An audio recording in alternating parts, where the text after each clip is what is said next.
Leadville sat nearly 2 miles above sea level, and tonight the mountain air felt like broken glass. Wind drove snow sideways across the pines, turning the world into a blank page with teeth. Inside a one-room cabin tucked behind an abandoned mine road, Ethan Cole watched the stove's orange belly breathe. He was 36, broad-shouldered, quiet in the way men got after too much noise, and he'd come to Colorado to let his nerves uncoil. At his boots lay Ranger, a German shepherd with a dark saddle coat and amber eyes that missed nothing. Ranger had been Ethan's working K9 overseas, then a search partner in wildfires back home. Retirement had only softened his muzzle. The dog's ears twitched at every gust, but his breathing stayed slow, until it didn't. Ranger's head snapped up, nostrils flaring, and a low, vibrating woof rolled from his chest. Ethan froze with a mug halfway to his lips. "You hear something," he murmured. Now Ranger didn't look at him. He stared at the door, tail stiff, as if the storm itself had spoken a name. Another woof, sharper, and then a faint sound, thin as a thread, somewhere beyond the log walls, swallowed and returned by wind again. Ethan set the mug down, already moving. The cabin held gear like a habit, insulated pants folded on a chair, a waterproof shell hanging by the stove, a headlamp, med kit, and a thermal monocular charging near the SAR radio. Ranger paced once, claws clicking, then pressed his nose to the door seam and exhaled a hot fog of urgency. "Okay," Ethan said, voice calm for both of them. He clipped a leash on Ranger's collar anyway, more promise than restraint, then shouldered into layers, cinched his hood, and slid a multi-tool into his pocket. When he cracked the door, the blizzard punched in, stealing heat and breath. Snow whirled in the beam of his headlamp like angry ash. Ranger surged forward, chest plowing adrift, leash snapping taut. Ethan stepped after him, and the world disappeared. There was no horizon, only the violent hiss of snow and the shape of Ranger's back, dark as a compass needle. "Lead," Ethan ordered. Ranger didn't bark. He worked, weaving between trees with his head high, tasting the air, pausing to listen, then pulling again. Ethan's lungs burned. Somewhere beneath the wind, that thin sound returned. One broken yelp, enough to turn Ranger's body into a spear. They fought uphill through knee-deep powder, until the trees thinned and the ground fell away. Ranger stopped so abruptly, Ethan almost crashed into him. The dog's paws braced at the lip of a ravine, and he stared down. Ears pitched forward, then loosed a single hard bark that ricocheted off stone. Ethan lifted the thermal monocular to his eye. The storm became a map, black pines, gray snow, and below, a bright smear of heat bleeding into cold. He followed Ranger's line and spotted metal, upside down, half buried where a frozen creek curled like a scar. He slid on his seat, boots skidding, one hand on a scrub pine, the other on the leash. At the bottom lay a white and blue SUV, roof crushed, rear lights dim under ice. A star badge on the door peeked through rime, Colorado State Patrol. Ethan's stomach tightened. Accidents happened, but not like this. Not this deep. Not during a closed road warning. Ranger sniffed the air again, whining low, and glanced back as if to say hurry. Ethan crawled to the shattered driver's window and swept his light inside. A woman hung upside down in her harness, hair matted with frozen blood, breath fogging the glass. Ethan shoved his hand through the broken frame and found a pulse at her neck, thin, stubborn. "Stay with me," he said. He cut the seatbelt, eased her shoulders, and caught her before she dropped. His light swept her wrists, and his gut turned. Her right hand was locked to the steering column with patrol handcuffs. Someone hadn't lost control on a curve. Someone had decided she wouldn't climb out.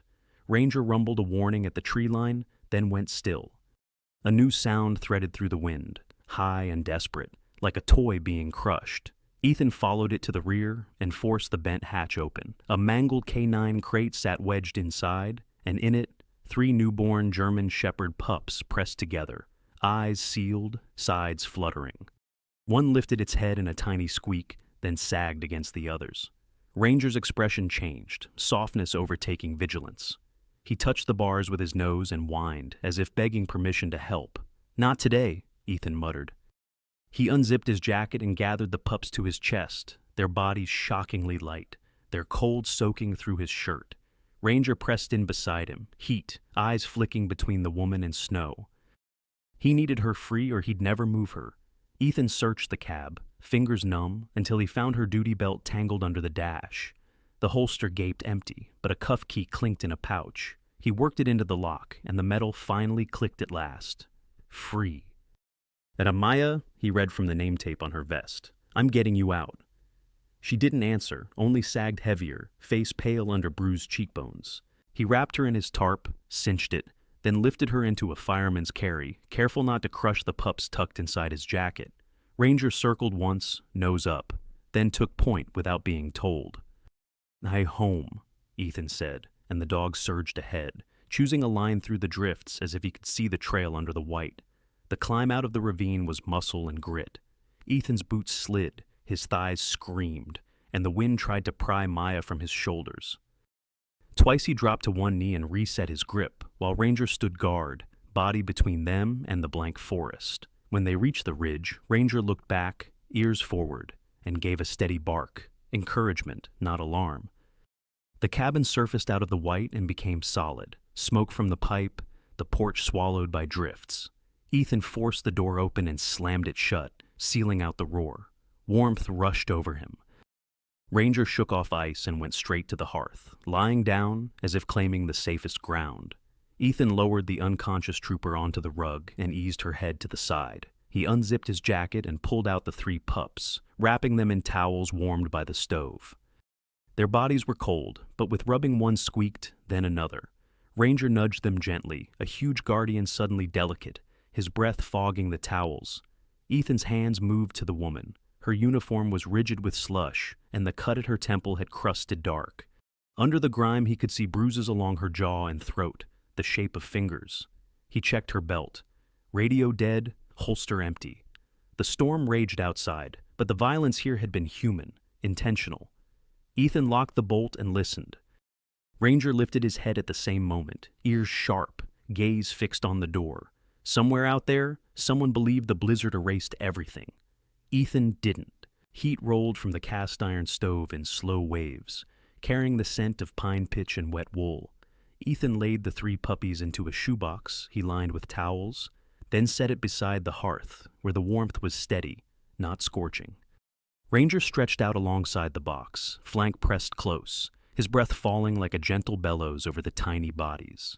The pups were no bigger than mittens, their coats damp and clumped, paws twitching as if they were running in dreams they couldn't afford.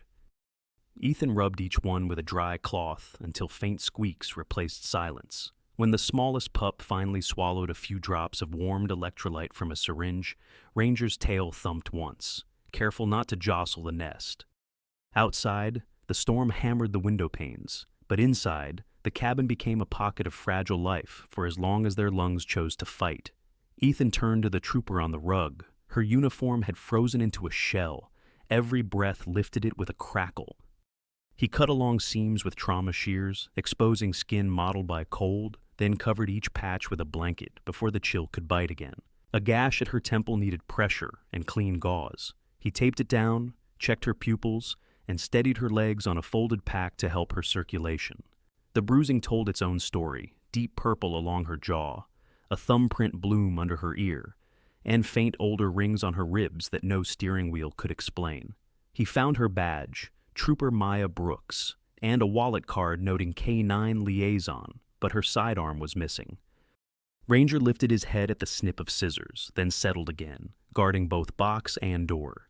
Ethan's hands stayed steady, yet anger warmed behind his ribs. Pain brought her back first, sharp and hot, then the smell of smoke and soap.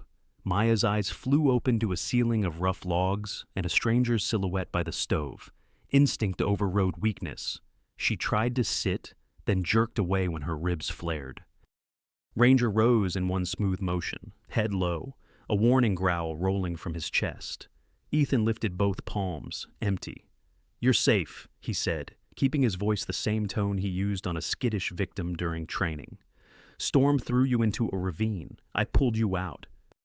But Maya's hand went to her hip and found nothing. Panic sharpened her gaze. "My gun," she rasped. "And my puppies."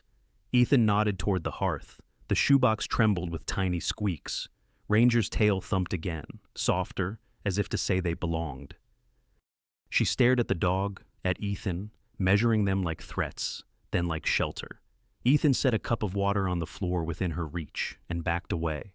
The cabin's light flickered on his face, wind-burned skin, close-cropped hair, and eyes that watched without hunger. Maya swallowed, throat raw. Who are you? Ethan Cole. He kept his posture loose, not towering. That's Ranger, he found you. As if on cue, Ranger moved to the shoebox and lay down, chin on the rim, guarding the pups with a tenderness that didn't match his size. Maya inched closer on her elbow, wincing, and saw 3 tiny bodies bundled in towels, their bellies rising in shallow rhythm. Relief hit her so hard it almost felt like dizziness.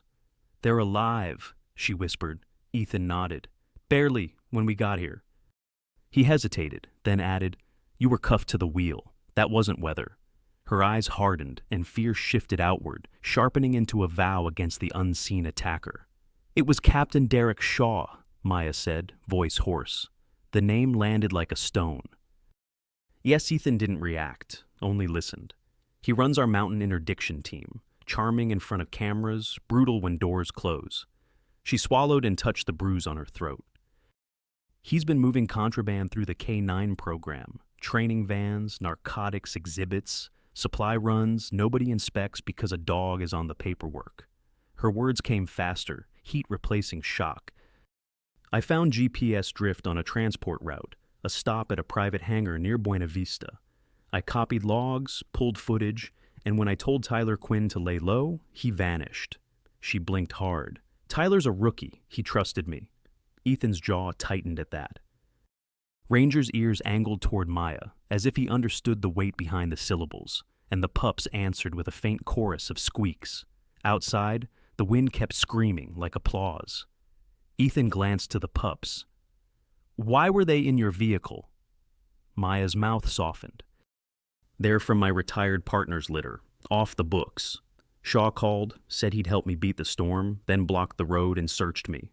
Her hands trembled as she reached into the shoebox and lifted the smallest pup. A thin red cloth collar circled its neck, stitched like a cheap ribbon. He looked for a flash drive, a folder, anything a cop would hide, she whispered. He never thought to check a puppy. With a fingernail, she worried at a seam, opened a tiny pocket, and slid out a black micro SD in a waterproof sleeve no bigger than a thumbnail. Ethan exhaled slowly, impressed despite himself. Ranger leaned in, sniffed the collar, then licked the pup's head, as if sealing the secret back into the pack. She hid it against her skin and breathed once. The cabin's old radio sat on a shelf beside firewood, its face scratched by years of static. Ethan powered it up and tuned through bands until a voice crackled through, distant but real. Summit Search and Rescue, Unit 3, report. Another voice replied, Visibility near 0 on Half Moon Road. We've got a possible wreck beacon pinging. Ethan's brows rose. That meant someone else had noticed the ravine. He keyed the mic, choosing plain words. This is a private party sheltering an injured trooper. It can need medical evac when weather breaks. Silence, then a new voice, a steady baritone with a mountain drawl. Copy, unknown station, this is Caleb Morrow, SSR team lead. Give me your grid and keep your channel open. Caleb sounded like a man used to finding lost hikers and lies. Ethan wrote the coordinate on a torn map, feeling help that wasn't wearing a badge tonight, alone, still. He didn't trust radio waves to stay clean, so he dug out his satellite hotspot, the one he swore he'd never need on leave. The connection crawled, but a news page loaded, and Maya read over his shoulder until her face drained. The headline called her missing, hinted at emotional instability, and named Tyler Quinn as endangered. Beneath it, a photo showed Captain Derek Shaw at a podium, snow on his shoulders, eyes sorrowful for cameras. He's already writing my obituary, Maya whispered. Ethan saved the page, then slid the device into a Faraday pouch. Then we don't give him a chapter to edit, he said. Ranger rose, ears pricked, and moved to the door, nose working the crack where wind slipped in. He gave one tight bark. Someone, somewhere, was closer than the storm. Ethan met Maya's stare, and the cabin's warmth suddenly felt like a siege that had begun. Gray light seeped through the frost on the windows, turning the cabin into a lantern buried in snow. The wind had not stopped, but it had changed. No longer a screaming wall, more like an exhausted animal pacing outside. Ethan woke in his chair with his boots still on, Ranger sitting upright beside the door. The dog had not slept so much as listened. In the shoebox by the stove, the puppies stirred and squeaked, their bodies warm enough to wriggle. Maya lay wrapped in blankets, eyes open, jaw clenched against pain, watching Ethan the way a cop watched a stranger on a night stop. Ethan poured hot water into a tin cup and added a pinch of sugar, then helped Maya sip. Her hands shook, but her gaze stayed locked on the micro SD tucked in a small zip pouch on a cord around her neck. Ranger watched the motion, then returned to his post by the shoebox, placing his chin on the rim like a gate. "You sure you want that on you?" Ethan asked. "If he finds it, he wins," Maya said. "If I lose it, Tyler stays a ghost." Her voice cracked on the name, and Ethan heard the guilt under the anger. The cabin radio crackled after a long stretch of static. Ethan leaned over it, adjusting the dial until a clear voice cut through. "All Summit Search and Rescue, this is Caleb. Unknown station, confirmed status." Ethan keyed the mic. "Injured state trooper and 3 neonatal pups. We have shelter and heat. Need evac when weather allows." A pause. "Copy. We are staging at the trailhead, but State Patrol has locked the road and says they are running the search. They did not ask for us." Caleb's tone sharpened.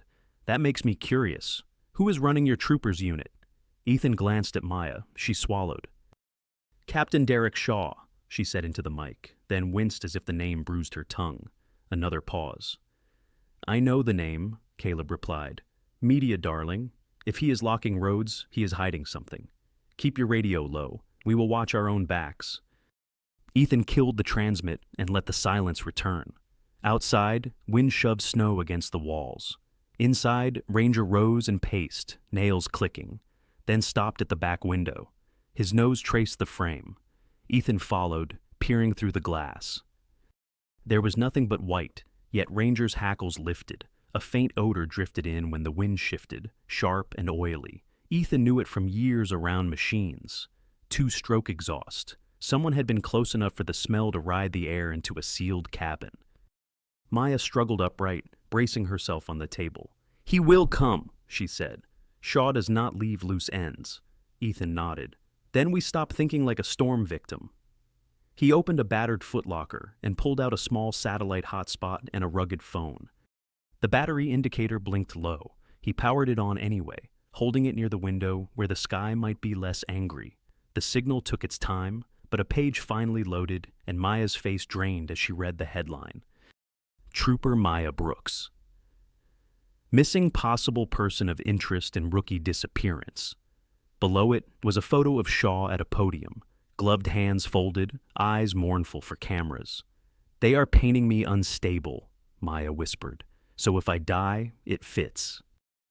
Bruno Ethan saved screenshots, then unplugged the hotspot and slipped it back into its pouch. "We need someone outside his chain," he said. Maya shook her head. "Internal affairs is compromised. Half the office owes him favors." Ethan's eyes narrowed as memory surfaced. Federal does not owe him anything. He found a number stored under a bland label and dialed. The phone rang twice before a woman answered, clipped and wary. "Grant," Ethan spoke without greeting. "Nora, it is Cole. I need you to listen and not ask how I got your private line." Silence, then a measured exhale. "Ethan, you are not supposed to be in my phone." "I am not supposed to be carrying an injured trooper and 3 newborn dogs in a blizzard either," he said. "Captain Derek Shaw tried to execute her.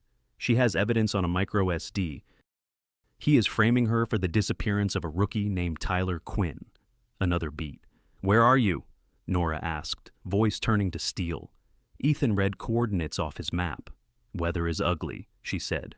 "We have a window forecast this afternoon. I can get a marshal team and a medic, but I need more than a story." Ethan glanced at the recorder he had not yet used, then at the bruises on Maya's throat. "You will," he said. "And when Shaw comes looking, I will get you his own words." And after the call, Maya sagged back onto the chair, breathing shallowly. Ethan knelt beside her. "You have to stay functional," he said. "Pain will make you sloppy." She tried to laugh and failed. "You sound like my academy instructor." "I am worse," Ethan said. and slid a compression wrap around her ribs, tightening until her grimace softened. Ranger brought one puppy toward the edge of the shoebox with his nose, as if presenting proof of life. Maya reached out and stroked the pup's head with one finger. The puppy's mouth opened in a silent yawn. For a moment, her face looked younger, less hunted. They spent the next hour in disciplined quiet. Ethan packed essentials: heat packs, formula, spare batteries, a flare, the recorder, and one compact rifle he could explain as a hunter's tool. Maya practiced standing, drawing breath without flinching, moving with a pistol Ethan handed her, after checking the chamber twice. He did not give a lecture. He gave simple rules. If it is Shaw, he will not arrest you. He will erase you. Your job is not to win a fight. Your job is to stay alive until Grant arrives. Maya nodded, eyes hardening, then asked, "And Tyler?" Ethan did not lie. "We find him if we can. First, we do not become him." Near noon, the wind softened again, a brief lull that made the silence feel loud. Ranger's head lifted, ears pricked. A low thump entered the air, distant at first, then rhythmic, mechanical. Ethan froze. The sound was not a tree cracking, it was rotors, not a rescue craft, Ethan thought. The rhythm was too patient, too purposeful, sweeping back and forth like a comb through hair. He pictured Shaw in a headset, pointing at map squares, pretending concern while his eyes searched for smoke, footprints, any sign Maya breathed. Maya heard it too, and went pale. Ethan killed the stove damper until the fire dimmed, then pulled the curtains tight. Ranger moved to the door, body rigid, listening. The helicopter's beat grew clearer, circling somewhere beyond the ridge. Ethan slid the micro SD pouch back under Maya's shirt and put the shoebox lid on halfway to muffle squeaks. "If they land," he whispered, "we become invisible." Maya swallowed and nodded. Ranger pressed his shoulder against her leg, steady as a promise, and the cabin waited while the hunt took to the sky. By mid-afternoon, the helicopter's thump had dwindled to a dull memory, swallowed again by wind and rising snow. Ethan kept the cabin dark, letting the stove burn low, listening for the return of rotors or boots. Maya lay on the cot with a blanket to her chin, breathing shallowly through her ribs wrap, one hand on the micro SD pouch at her throat. In the shoebox, the puppies made tiny, hungry squeals that Ranger answered with a soft chuff, his muzzle hovering like a warm lid. Every few minutes the dog rose, paced once, and pressed his nose to the door seam, tasting the air the way a man tasted danger. The storm shifted near sunset. The world did not clear, but it loosened, as if the mountain took one long breath. Wind dropped from a scream to a hiss. Snow began to fall straight down in heavy flakes. That was when Ranger's head snapped toward the window and stayed there, ears sharp, body locked. Ethan followed the dog's stare and caught it too. Not a sound at first, but a vibration through the floorboards, faint and rhythmic. Engines, not a truck, smaller, faster, snowmobiles. "Cellar," Ethan whispered. Maya's eyes widened. She tried to stand, pain flashing across her face, but she moved anyway. Ethan slid the rug aside and revealed the trap door he had shown her earlier, a reinforced panel that opened into a root cellar dug into stone. Maya lowered herself down with a stiff hiss, cradling the shoebox against her chest. The puppies protested with thin peeps. Ranger leaned over the edge, sniffed each pup, then looked up at Ethan for the next command. "Down," Ethan mouthed. Ranger slipped into the cellar after Maya, silent as a shadow, then turned to face the ladder, shoulders squared. Ethan closed the trap door, set the rug back, and killed the last lamp. In the darkness, he clipped a small recorder inside his shirt pocket, checked the red light, and grabbed the splitting maul from beside the stove. He looked like what he needed to look like, a man alone, annoyed, armed with tools, not tactics. Then he opened the door and stepped onto the porch. Cold slapped him, but the lull made the air feel wide and watchful. Headlights appeared between trees, bright cones wobbling through snow. 3 snowmobiles burst into the clearing and slid to a stop in a rough crescent. The riders dismounted with practiced ease. The center man walked forward first, tall, confident, in a spotless winter parka with a state patrol badge clipped where it would catch the eye. Captain Derek Shaw. To his right stood a red-bearded brute in tactical webbing. To his left, a lean man with restless eyes. Both wore sidearms and scanned the cabin. Shaw raised his palms in a show of calm. "Evening," he called, voice warm, almost neighborly. "Sorry to bother you in this mess. We're conducting search operations for a missing trooper. Name's Maya Brooks." He said the name like a prayer. "You seen anyone come through here?" Ethan planted the maul head in the snow and leaned on the handle. He let irritation sharpen his mouth. "Road's closed," he said. "Ain't seen anyone but weather." The red-bearded man stepped closer, boots crunching. "We need to check inside," he said, not asking. "Standard procedure." "Not happening," Ethan replied. He didn't raise his voice. He didn't need to. Shaw's smile stayed, but his eyes narrowed. "Sir, it's life or death," he said. "If Trooper Brooks stumbled onto private property seeking shelter, we need to make sure she's not inside hurt. We also have concerns about her state of mind." The phrase was polished, ready for a reporter's notebook. "She's been under a lot of stress."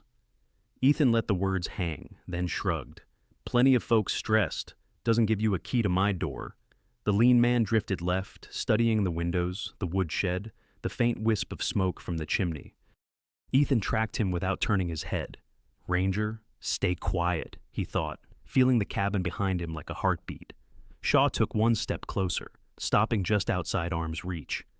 "I understand you value your privacy," he said, tone still friendly. "But harboring a fugitive is a felony. We have reason to believe Trooper Brooks may be involved in the disappearance of another officer." He paused, watching for Ethan's reaction. "Tyler Quinn." Ethan gave a short laugh that carried no humor. "That's your problem, Captain." "Not mine." The red-bearded man's jaw tightened. "You want to play tough with the badge?" he snapped. "We can make this real uncomfortable." Ethan straightened, lifting the maul slightly so the steel caught Shaw's headlight glare. "You're trespassing," he said. "You want in? Come back with a warrant. Otherwise, turn around." For a heartbeat, the storm filled the space between them. Then Shaw's smile slipped, revealing something colder underneath. His eyes flicked to the cabin door, to Ethan's hands, to the smoke. "You're an interesting guy," Shaw said quietly. "Off-grid place, no neighbors, perfect spot to hide someone." He lowered his voice as if offering advice. "If she's in there, she's dangerous. She could hurt you. She could hurt herself. Let us clear the property and we all go home." Ethan shook his head once. "No." The lean man moved closer, boots soft in snow. "Captain," he said, "we can just—" Shaw cut him off with a sharp look.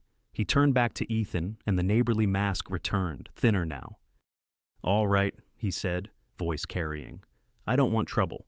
We'll mark this cabin as checked." He nodded toward the trees, then added almost casually, "Weather's supposed to lift tomorrow. When it does, I'll be back with paperwork, and a team. We'll do this the official way." Ethan held his stare. "Sounds like a plan," he said, as if he didn't hear the threat inside the words. Shaw stepped back, boots crunching. "One more thing," he said, smile gone again. "If you are lying and my trooper is inside, you are choosing the wrong side of a very serious investigation." His gaze hardened. "People get hurt when they interfere." The red-bearded man smirked, and the lean one watched Ethan like a measuring tape. Then Shaw turned, climbed onto his snowmobile, and revved the engine hard enough to spray snow at the porch. The three machines swung around and vanished into the trees, their taillights winking red through the falling flakes. Ethan waited until the sound dissolved completely. Only then did he step inside and bolt the door. The cabin smelled of smoke and tension. He pulled the recorder from his pocket and stared at the steady file indicator, relief and fury mixing in his chest. He slid the rug aside and carefully opened the trap door. Maya climbed up slowly, face pale but eyes blazing. Ranger followed, shaking snow from his coat, then immediately trotted to the shoebox, nosing it as if counting pups. All three squeaked back, alive. Maya's hands trembled as she steadied the box on the table. "He's coming back," she whispered. Ethan nodded. "Yeah," he said, voice flat. "And this time, he won't be pretending." Night never fully left the mountains. It only thinned into a bruised dawn. Ethan replayed Shaw's voice in his head, while Ranger paced the cabin perimeter, nose skimming seams, checking corners like he could smell tomorrow. The recorder held a threat, but a threat didn't stop a bullet. Caleb's last radio note still hissed in Ethan's ear. Roads locked, SSR sidelined. If Shaw returned with a team, the cabin would become a coffin. Ethan spread a topo map on the table, weighing ridgelines and creek beds. There was an old Forest Service ranger station 6 miles west, abandoned after a fire, tucked behind a rock cut and invisible from the drainage. Harder to guess, easier to defend, and closer to a logging spur where SSR could reach on snowcats. Ranger halted by the map, paw set on the line as if voting. Ethan nodded. We moved before the next lull. Maya tried to argue, pride rising with the pain, but Ranger pressed his muzzle into her palm, a quiet command to conserve strength. Ethan wrapped her ribs tighter, slid her arms into a dry parka, and built a sling from webbing so the shoebox could ride against her chest. He tucked 2 warmers beneath the towels, then measured formula powder into a flask for later. Ranger watched every step, ears flicking, then trotted to the door and waited, leash hanging from Ethan's hand like an afterthought. When Ethan cracked the door, cold flooded in and the cabin's safety evaporated. They moved single file into the trees, Ranger first, Maya second, Ethan last, brushing snow over tracks with a pine bough. The storm had eased into a thin curtain, but sound carried farther now. Somewhere beyond the ridge, an engine coughed and fell silent. Ranger's tail tightened. Ethan whispered, "No mistakes." Ranger chose a line that avoided meadows, keeping them under spruce canopies that softened the wind. He stopped often, lifting a paw, listening, then tipping his head to pull scent out of the air. Ethan trusted that focus more than any compass. Ranger had found people buried in ash and smoke, and snow was just another disguise. They skirted a frozen creek, stepping on drifts where ice wouldn't crack, and climbed toward a saddle between rock fins. Maya stumbled once, breath sharp, but she kept moving, face set, the shoebox rising and falling against her like a heartbeat. The puppies squeaked when the sling shifted, and Ranger turned back with a soft whine, then nudged Maya's hip until she tightened the strap. Ahead, the forest thinned.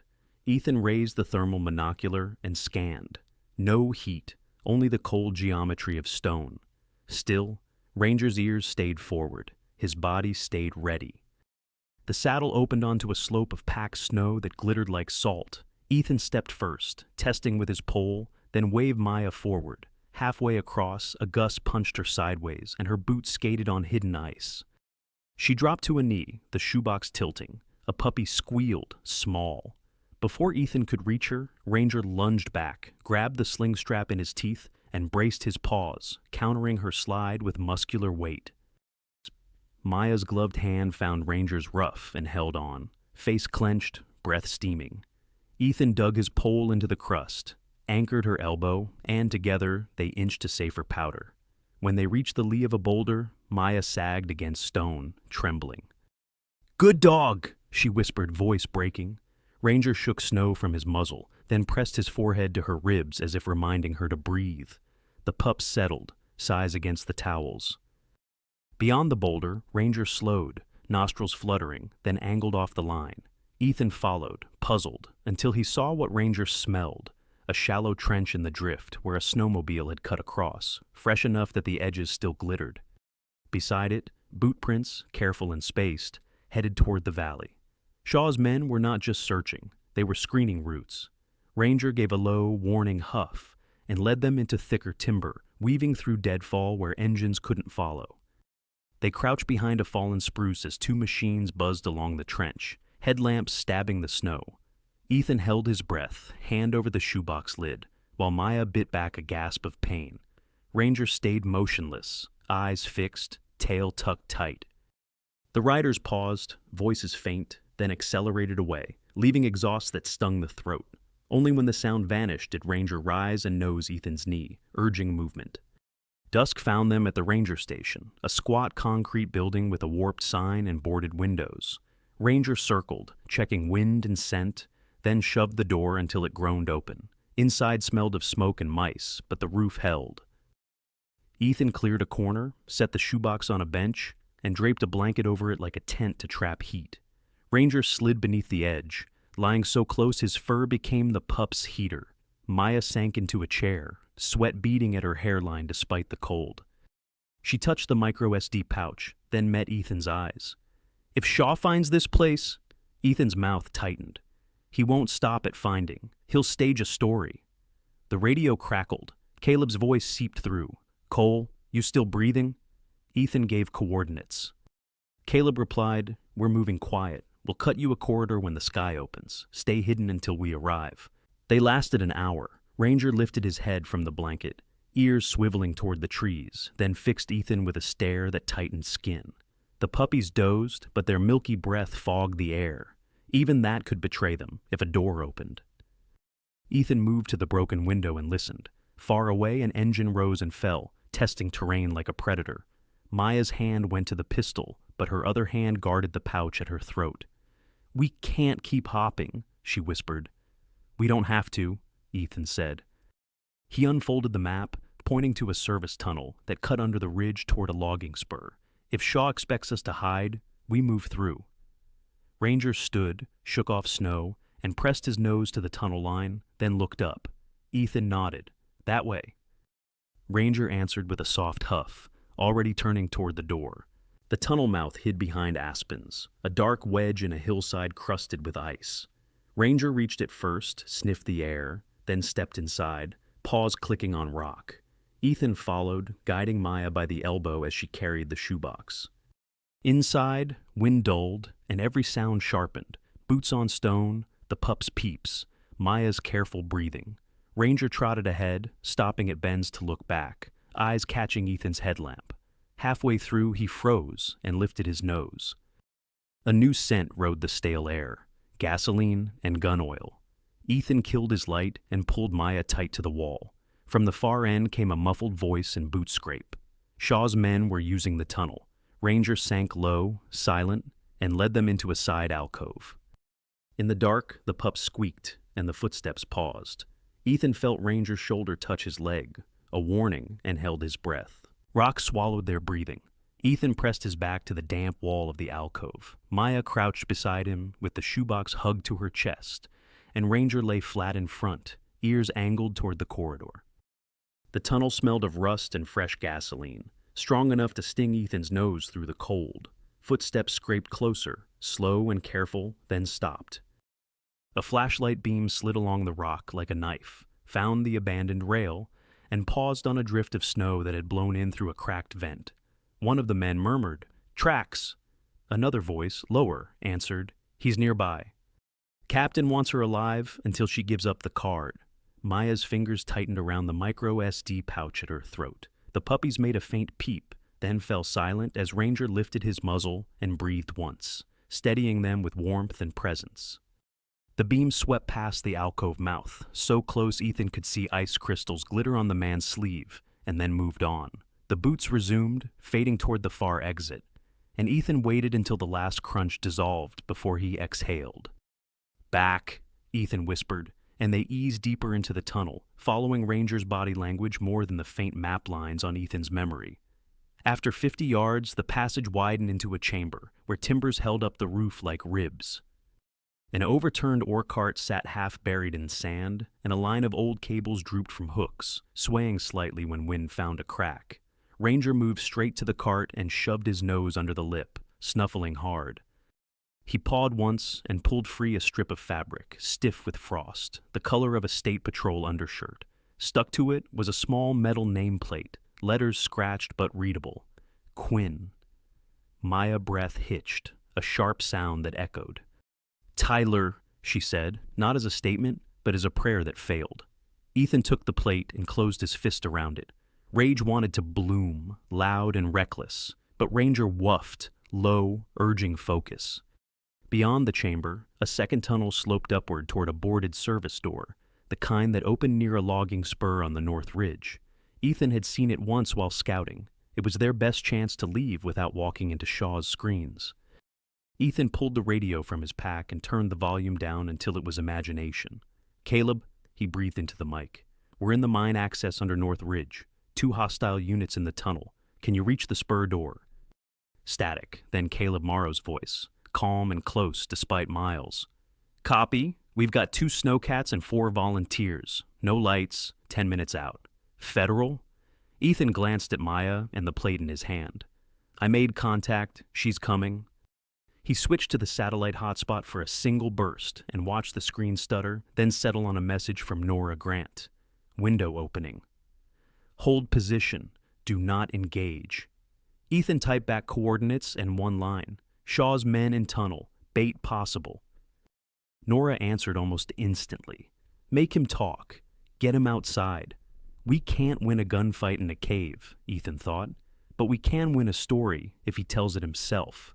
He clipped the recorder to his collar, checked the red light, then looked at Maya. We're going to lure him to the spur door, he said. Nora and Caleb will be waiting. You stay behind me, keep the pups quiet, and don't fire unless you have to. Maya's jaw flexed.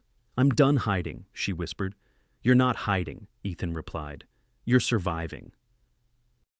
They moved to a narrow bend where the tunnel ceiling dipped low, forcing anyone taller than Ranger to duck. Ethan scraped snow over their earlier footprints with his glove, then keyed Maya's dead shoulder radio, the one Shaw's team would recognize if they were scanning. He held it near his mouth and spoke in a ragged, panicked tone, just loud enough to carry. This is Brooks, he said. I'm moving north. I have the evidence. Meet me at the logging spur door, or I dump it in the creek. He released the button and waited. Maya stared at him, incredulous. You're using my voice, she hissed. Close enough, Ethan said. Ranger's ears flicked, tracking distant movement. A minute later, an answering transmission crackled through the tunnel, distorted but unmistakably Shaw. Maya, he purred, all concerned authority. Stay calm, put the card down and walk out. No one needs to get hurt. Ethan let silence hang, then replied as Maya again, trembling on purpose. You already hurt Tyler. The pause that followed felt like a door opening. Shaw's voice lost warmth. Tyler made choices, he said. So are you. I'm coming to you now. Ethan killed the radio. That's the line, he murmured, and Ranger gave a silent wag, as if understanding they'd hooked the fish. Engines hummed faintly above them, muffled by rock, Caleb's snowcats arriving at the spur. Ethan guided Maya up the sloping passage, each step careful on ice. At the boarded service door, Ranger pressed his nose to the seam and snorted, then backed away, signaling people outside. Ethan tapped twice on the wood, a simple code, and a shadow shifted beyond the crack. Caleb's whisper slid in. We're here, Federal 2 minutes behind. Ethan nodded, even though Caleb couldn't see. Behind them, deeper in the tunnel, boots began to run. Shaw's team had committed. Ethan pushed Maya into a pocket beside the door, where old shelves formed a blind corner, then placed the shoebox at her feet and covered it with his spare jacket. Ranger lay in front of the box, body curved like a shield. Ethan stepped into the open, hands visible, recorder blinking against his throat. Flashlights burst around the bend. Shaw appeared first, pistol raised, face tight with triumph. There you are, he said, and the friendly mask was gone completely. Hand me the card. Ethan lifted his empty palms. You want it? Ethan said. You tell me what you did to Quinn. Shaw's eyes narrowed. I did what I had to, he snapped. He saw my freight. He talked, so he stopped breathing. Maya made a broken sound from the shadows. Shaw's head turned toward it, and in that instant, Ranger exploded from the darkness, a black and tan blur.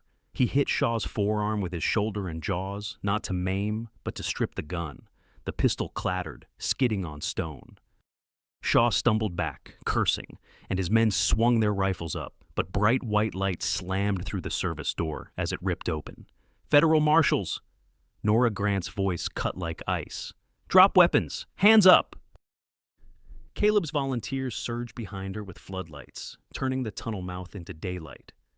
Shaw's men hesitated, then lowered barrels as marshals stepped in, disciplined and heavy, cuffs ready. Shaw raised his hands slowly, eyes wild, and Nora closed the distance, muzzle steady. Captain Derek Shaw, she said, you're under arrest. Ethan exhaled once, long, and Ranger returned to Maya, sitting hard at her feet, chest heaving, then gently nosed the shoebox until a puppy squeaked back, alive. Cold light poured through the open service door, and the mine turned from a hiding place into a stage. Nora Grant's marshals cuffed Shaw and his men, while Caleb's volunteers held lamps steady, faces pale with disbelief. Maya stepped out from the shelves, shaking, the shoebox pressed to her chest. and Ranger glued himself to her knee as if anchoring her to earth. Ethan said nothing until Shaw was led away. Then he lifted the recorder and met Nora's eyes.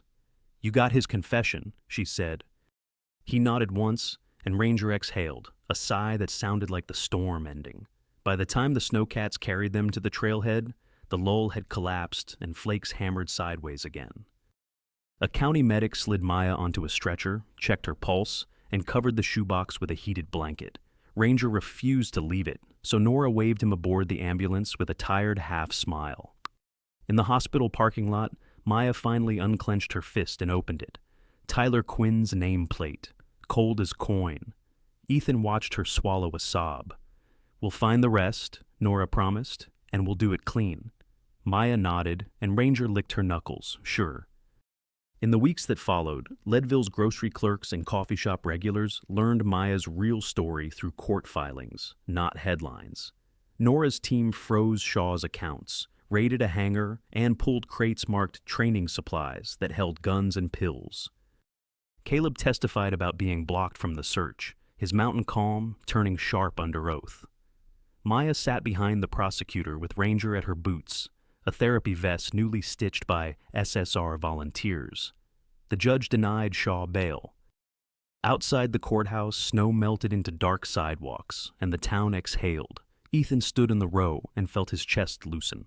Tyler Quinn came home in late March, not alive, but honored. Ranger had led agents back into the mine chamber where the name plate lay, then kept circling a collapsed vent until crews dug through ice and found a shallow pocket beyond. It held Tyler's jacket, his phone, and enough evidence to prove Shaw's men had dumped him there after a beating. Maya didn't speak at the memorial. She simply placed the nameplate on the folded flag and let Ranger lean against her thigh. Caleb's team stood behind them, hats in hand, silent family. Puppies slept in her lap.